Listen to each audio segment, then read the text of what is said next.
Simple apan mahinungdanon nga pagselebrar sa Pasko ang awhag sa simbahang Katoliko. Mao ba?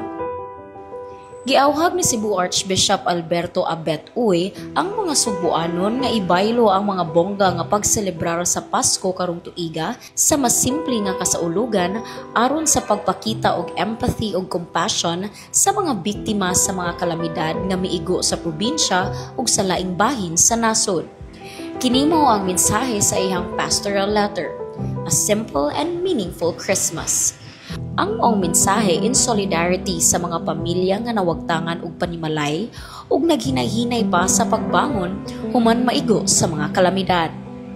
This year, after everything we have gone through, the earthquake in the north, the typhoon and the flooding that affected so many families, the destruction of homes, chapels, and livelihoods, I am inviting all of us to celebrate Christmas in 2025 with greater simplicity, deeper compassion, and more intentional solidarity with the poor, matod ni Archbishop Uy.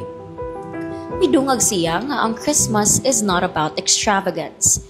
Giawhag usab niya ang mga parishes, religious communities, mga institusyon, ug mga pamilya sa paglikay sa mga lavish displays ug celebrations aron mo focus sa mga simple nga mga gathering nga nagsentro sa pag-ampo, presensya sa isig katawo ug pasalamat.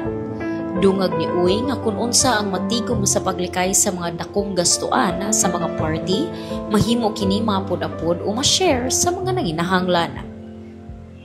Mao ba?